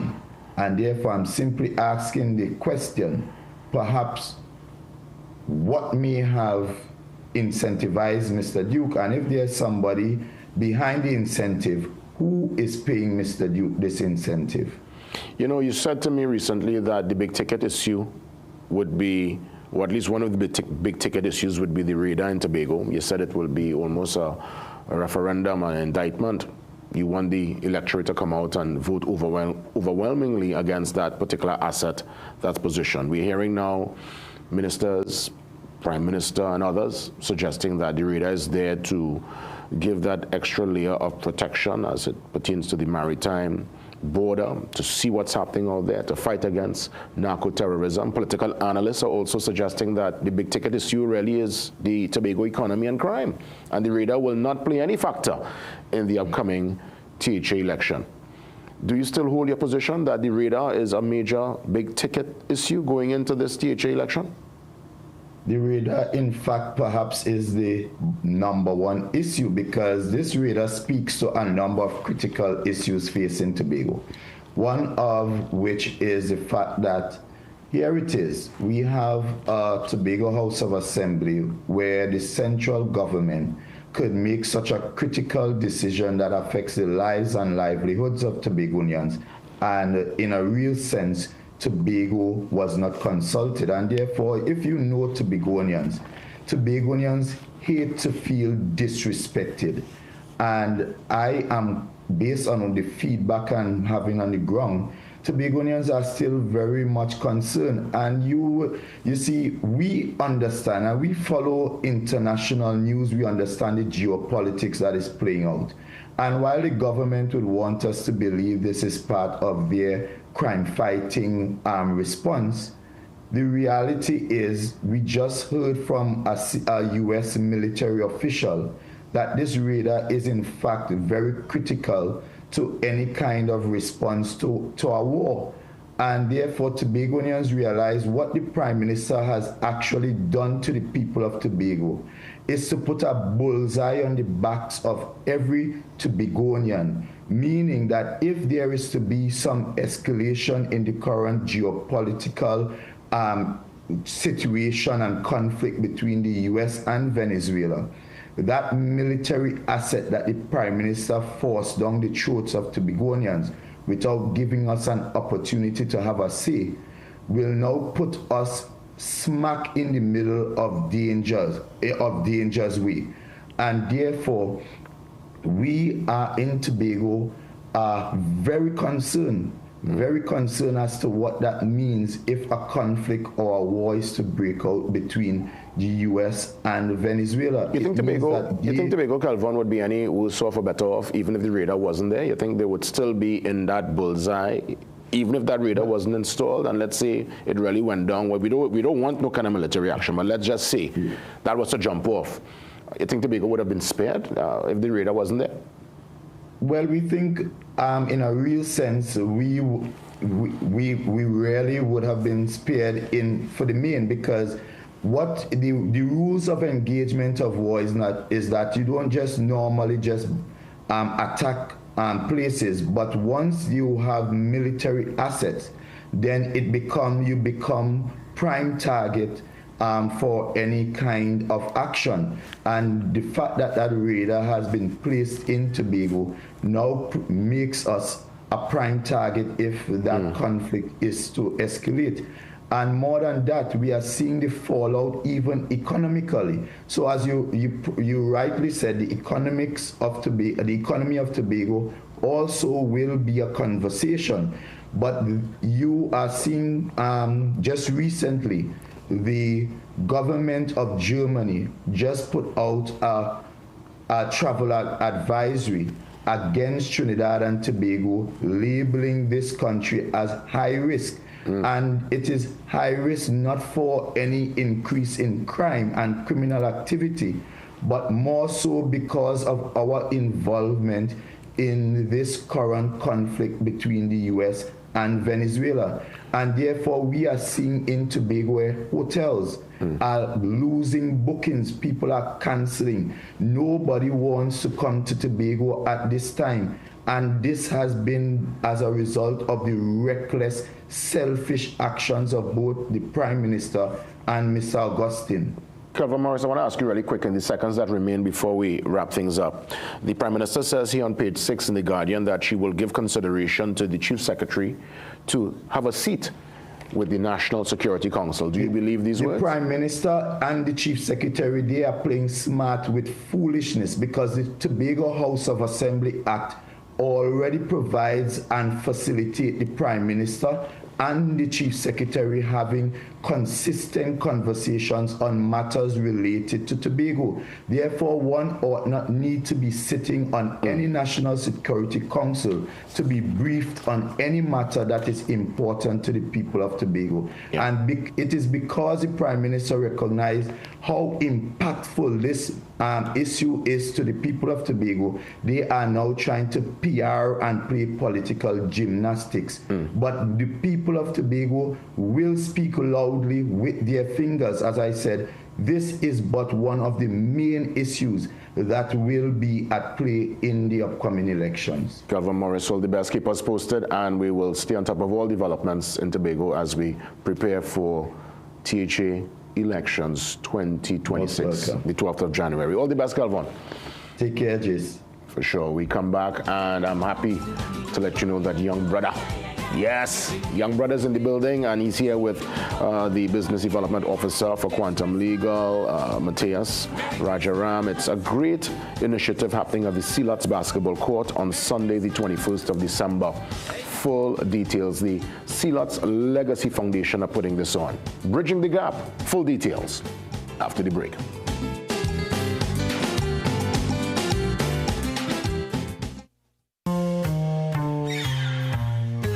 Things don't always go as expected.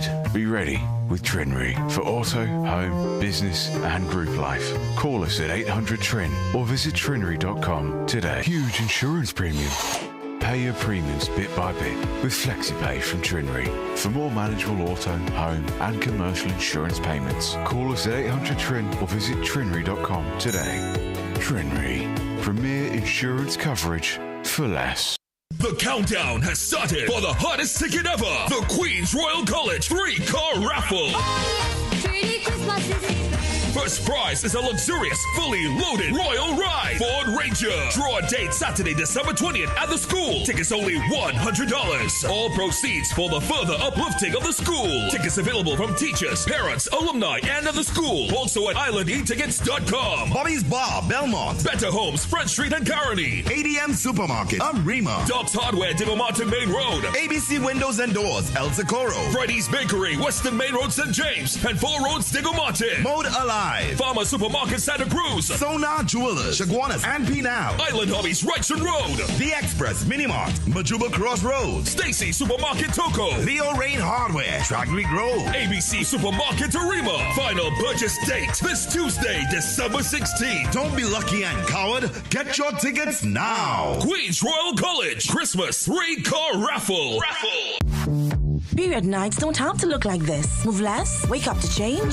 So change for a real night's sleep with Always Overnight. Its 3 times protection system absorbs, locks the fluid, and keeps it away from your skin. For protected nights without leaks. Always. Fill your slate with the best for less Christmas specials at Southern Food Basket. Butterball turkey, 60 11 pounds, $194.95. Butterball boneless breast, 3 pounds, $124.95. Goat stew, 4 pounds for $99.95. Swiss lasagna, 400 grams, 2 for $23.95. Swiss Econopack ketchup, 450 ml, 3 for $19.95. Danish Pride butter cookies, $19.95. With every $200 you spend, you can qualify to win a dream Christmas home makeover with over 100 appliances to be won.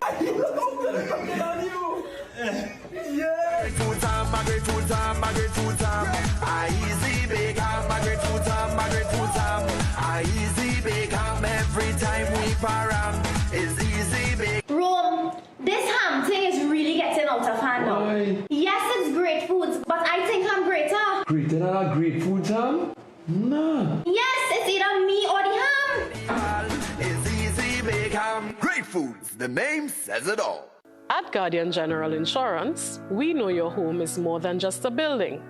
It's where your family feels safe and where memories are made. That's why we're here to protect not just your house, but the people and dreams inside it. We are your partner, working alongside you to provide the right protection, the right support, and the peace of mind you deserve. With Guardian General Insurance, you can live safe, live easy. Food Basket Marketplace, season of savings. Arima, Shagona, Chamflair, and Gulfview. Lamb shoulders, 3 pounds for $99. Goat, 4 pounds for $99. Tyson leg quarters, 11 pounds for $95. Beef ham, $149.95 each. Butterball turkey, $22.95 per pound. Chicken ham, $89.95. Cow heel, 5 pounds for $99. Creamery ice cream, 1 gallon, 2 for $95. Food Basket Marketplace, season of savings. Arima, Shagona, Chamflair, and Gulfview. Life. What a wonderful journey we're on. Each stage is unique. And at Tata Life, we not only understand, but also appreciate that you'll have different needs at different times. So trust us to protect you and yours with our comprehensive range of financial planning solutions to ensure that you never, ever have to worry. To learn more, contact a Tata Life advisor or visit tatalife.co.tt today. For the many stages of your life, Tata Life, a member of the Answer McCall Group.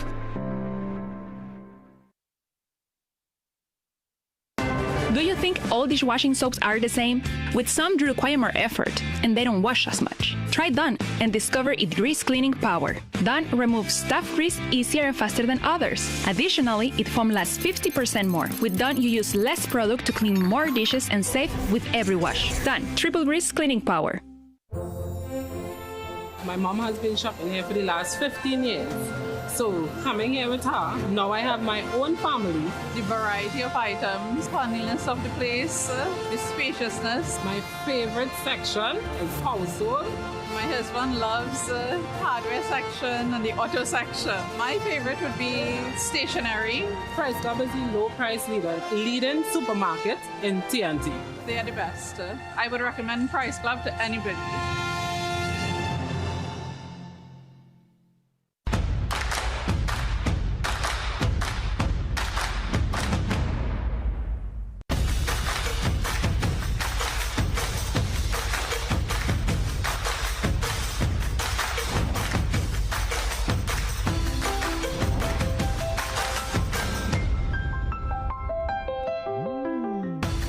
Into the delicious quality delights you know and love. Devon Creams. Smiles in every bite.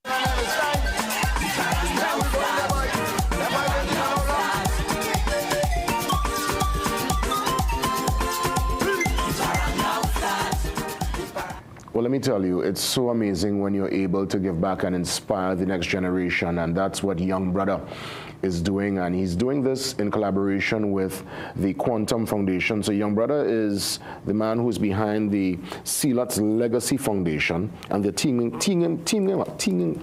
up with the Quantum Foundation. And with us, Young Brother in the flesh, not on no Zoom. The man wake up, you wake up for us, man. You're coming early. Respect. Good morning, blessings, man. Blessings to you, my brother. And indeed, we have with us Matthias Rajaram from Quantum. You're the Business Development Officer, teaming up to bring this amazing initiative on Sunday, the 21st of December at the CLUT's basketball court. Let me firstly say compliments of the season, gentlemen.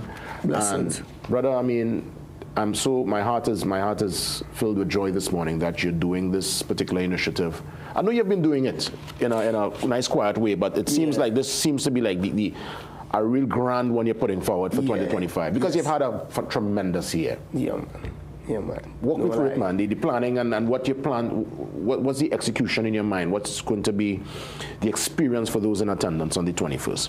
Well, it's a big event. We have a lot of toys, a lot of good music, good food. We have Santa. I know that it will have activities for the kids as well to take part in. And it's basically about bringing out the community to have a good time and more feel like a family, because nowadays a lot of communities don't have that family feeling, you know. And my grandmother always, because I like to live by my grandmother words, you know, may her soul rest in peace, she always does say, one person who raise a child, the community is what does, you know, have raised the child with the input and the, you know, around him now, boy. So yeah, this is just about, you know, bringing the community together, making us be more of a family and live in love and just take a little weight off the shoulder because, you know, things are changing, times are changing. Yeah. So, yeah, man, just to put some smiles on the face. Great initiative. And we'll get some more of the details as a start time and all the full works in a few. But I want to bring Matthias in. How important is it to team up with the Sealot's Legacy Foundation to make this happen? Well, the Sealot's Legacy Foundation has its base already in the community. They have the community support. And we believe that for this initiative to be successful, it needs to have community support. We need persons in the community who know the challenges. They have mutual understanding, mutual respect with each other. And we're so grateful to have young brother along the way because he is a very much respected member of that community as well.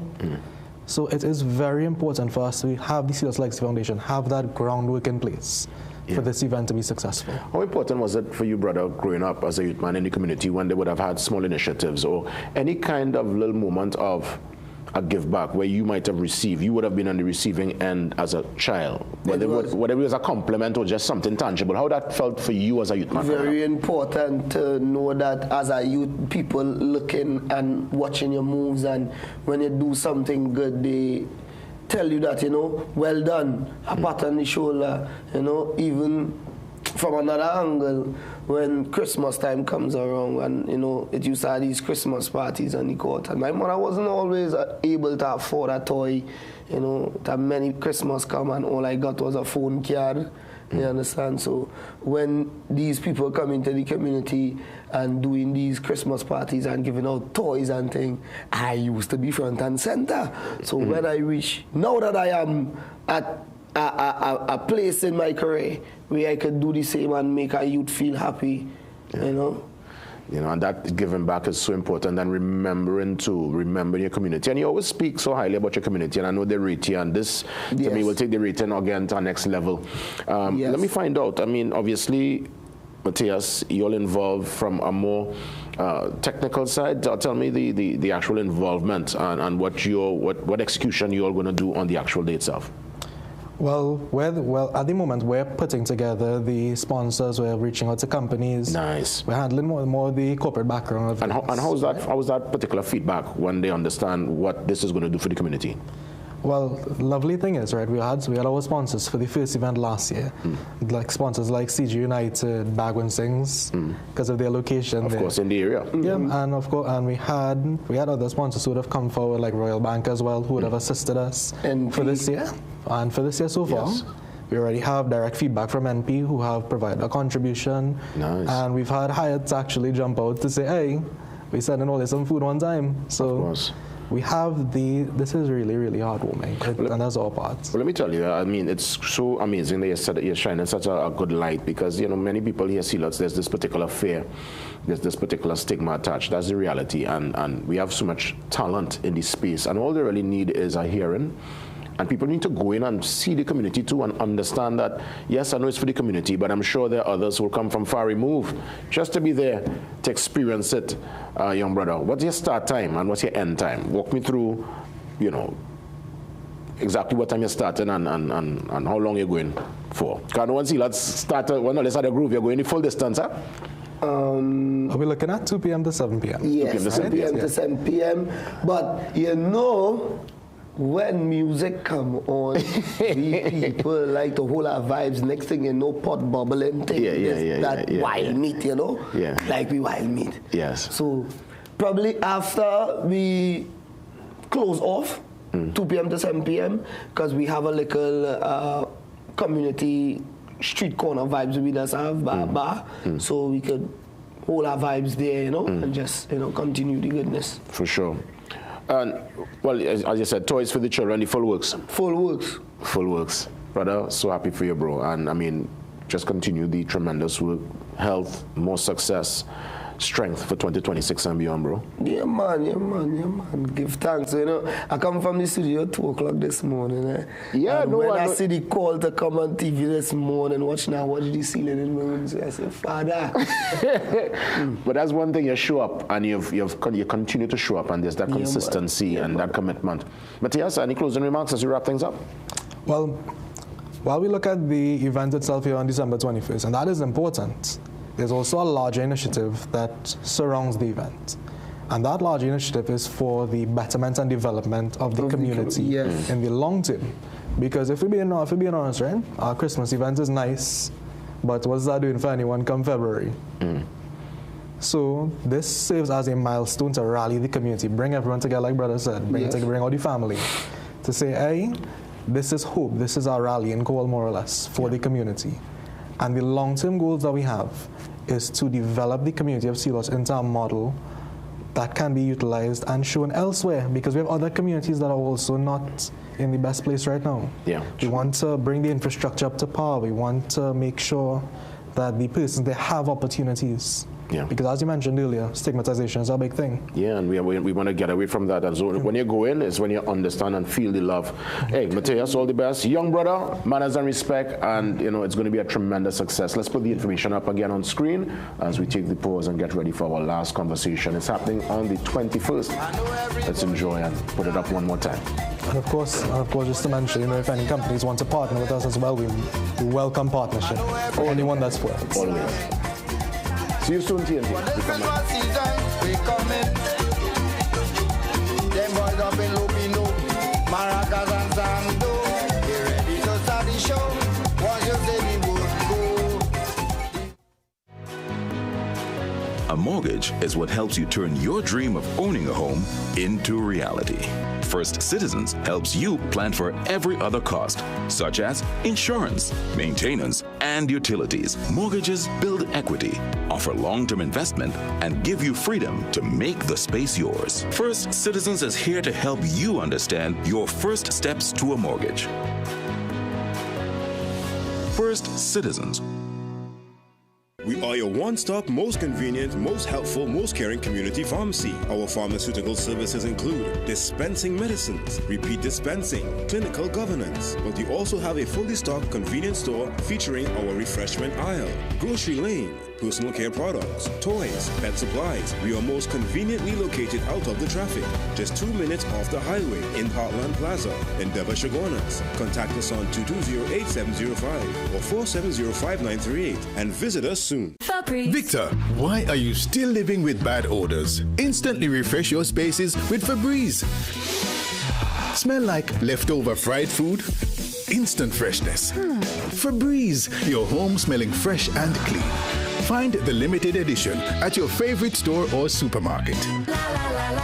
Visit Tire Clinic Marketing, New Truck and OTR Tire Service Center at number 30 and 32 Montrose Main Road, Chaguanas. Call today at 665-8973 or 672-3419. Alignment services available. Tire Clinic Marketing, Truck and OTR Service Center. A tire for every need. Struggling with blood sugar swings, high blood pressure, or stiff joints? Take control with Aja Nutrition's powerful wellness trio. Berberine Plus supports healthy blood sugar. Blood pressure support helps keep your pressure in check. And Joint Aid keeps your joints moving so you can stay active every day. Don't wait. Choose Aja Nutrition for trusted, effective solutions. Available at Pennywise and leading pharmacies nationwide. Feel better, move better, live better with Aja Nutrition. At Cruise Inn Hotel and Yachting Center, we're all about time. In fact, once you check in, there's no time to lose. Reconnect with a little family time. Make a splash with some pool time. Spend some treasured quality time. Or just immerse yourself in some quiet time. Indulge your senses at dinner time. We even have the perfect venue when it's your celebration time. So it's high time you visit Cruise Inn. Choose our day pass or call 607-4000 to make your dinner or hotel reservations or to find out more about our event spaces. Take a time out at Cruise Inn Hotel and Yachting Center. Magical Expressions Limited is the largest local importer and distributor of fresh cut stems, offering the widest range of beautiful flowers at the most affordable prices. Call us today at 701-6488, 701-6680, 728-6786, or visit our website to order. It's Christmas time, let the fiesta begin. Baskin Superstore, come and step right in. Pots and pans shining, cookware so bright. Mini appliances ready for your Christmas night. Pretty decorations, dancing with cheer. Toys for the children waiting right here. Curtains and bedding, sparkle and flow. Everything to make your home glow.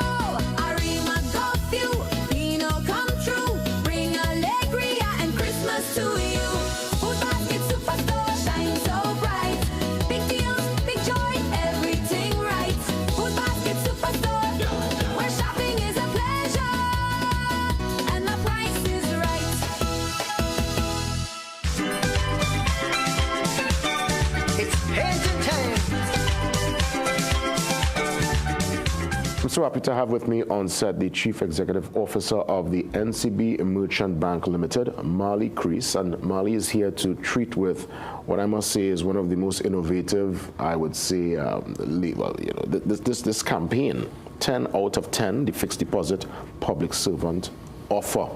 Very strategic, very smart, a beautiful play on not only the moment we find ourselves in, but I recognize it's a passion project for you based on your own history. And I'd love for you to elaborate some more and just really speak into the heart and minds of our public servants looking on this morning. So, Mr. Crease, great to have you on Compliments of the Season. Thank you very much. Same to you, and it's an absolute pleasure to be here. I would imagine, based on the current climate and what's happening in the space, that would have inspired this 10 out of 10. Yes, and it's very near and dear to my heart because both of my parents are actually retired public servants. So I sometimes joke and say that, you know, the Controller of Accounts Public Accounting Manual practically sits on my desk because I grew up in it. So being in a position to have an offer like this that directly targets public servants is something that I take great satisfaction in.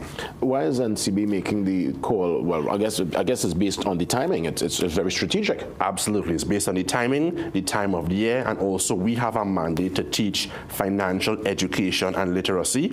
And the cornerstone of that is the importance of saving and investing. And with our 10 out of 10 offer, the minimum deposit is only $5,000. You can earn up to 4.25% for up to 5 years, and the application process is completely online. So walk us through what's required via the application process, because this year we're looking at, I would imagine, medium and long-term investment really, and savings. And the returns, the longer you keep it there, would be tenfold. No pun intended. Well, of course, the time horizon does matter, so we always encourage people to think long-term in terms of their time horizon. And you are correct in the sense that the longer the fixed deposit is for, the higher the interest rate that the fixed deposit would attract, which is why I would have said up to 4.25% for up to 5 years. What's required via the application? It's very straightforward. 2 forms of government ID, proof of address, job letter or pay slip, and all of our requirements are on the company website itself. But those are the key requirements. Key requirements indeed. And it's, I would imagine, a simple process. So once that back pay comes in, the suggestion is to start that investment immediately. At least put aside something to invest. Correct. And, you know, I had some time in the public service myself. I had a short stint at the Ministry of Finance. I was at the central bank for a number of years. And when back pay hits, there's an expression that you sometimes hear called "eagle has landed." And people start talking very excitedly about how they plan on spending it. And what I'm saying is, hold on. I'm not saying you can't enjoy the fruits of your hard labor, but reward your future self first by making an investment today. Because I would say, you know, yes, every public servant, every worker, matter of fact, private sector or public sector, but especially in the public sector, you're entitled to your just due. And if there is a backlog and it comes, I say, you know, we see the unions and other entities making that mandate and that call for the money. But I've always said, when you get the money, that's when the real questions and the real decisions need to be made. Absolutely. Because it could easy come, easy go. It could blow it away and stuff that probably wouldn't last. So this here is for the long haul, and you're suggesting and putting the recommendation out that folks start, if there's no kind of saving plan at all, you can start your journey right now. You can start your journey right now, and we call it the 10 out of 10 offer because public servants are tenacious, often burning the midnight oil and doing a lot of work that to the general public is invisible. They are tender-hearted and compassionate in terms of their service to the nation, and they tend to the nation's needs. And I have seen firsthand, growing up and being the child of public servants, how many sacrifices are made and how many heroic efforts don't come to the public eye. Do you hold the investor's hand and walk them through the process and offer advice once they've made the commitment? Absolutely. Yeah. So that's a tremendous offer. Again, walk us through where they need to go, where are the portals online, so that when the money comes in, they could start the conversation. Sure. So you can go to www.tinyurl.com/NCB Merchant, That's NCB Merchant 10. I'm seeing another website there. Is that's also applicable, what we're seeing on screen? Yes, that's the general website for NCB Merchant Bank, Trinidad and Tobago Limited. And when you go there, you'll be directed to this particular offer? Correct. Fantastic. As we look to wrap things up, any closing words for the NCB staff, for the potential investors? I'll let you have the final word. This is something that we're very passionate about. And we would encourage you, don't just reward yourself today, reward your future self as well. Yeah, well said. And well, I want to acknowledge, even though she's not here with us, she's out there in Jamaica, Judy Ann, who is your marketing projects officer. And how many make up the team here in Trinidad? 25. 25. Well, it's a nice, strong team. Yeah. And I know there's that strong link there also in Jamaica. That's right. We're wholly owned by the NCB Financial Group, which is a publicly listed company. That's right. Well, Marley, great to have you with us as we take it right down to the wire, to the 8 o'clock hour. Pleasure to be here. Of course. Great to have you, and keep us posted. It's been a tremendous show, real action-packed from the very start right up until this final conversation. And we acknowledge the good folks there at the NCB Merchant Bank Limited, the CEO, giving us details for the 10 out of 10 fixed deposit public servant offer. TNT, have yourselves a safe one, a productive day. God spare, I'm back for more tomorrow, Thursday. And until then, sincere thanks for tuning in and allowing myself and the team to be part of your morning. See you tomorrow.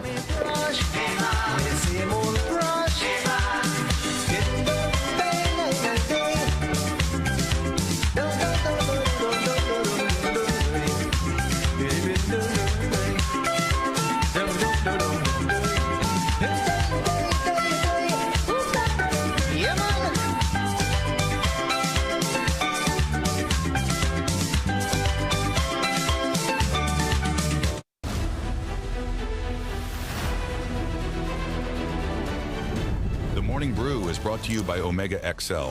Live long, stay strong.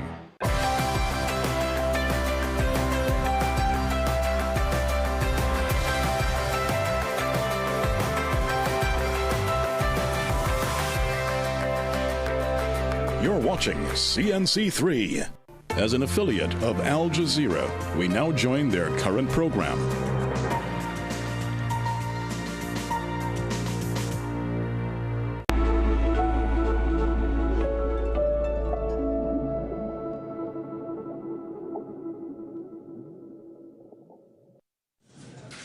I'm Tom McRae in Doha. These are the top stories on Al Jazeera.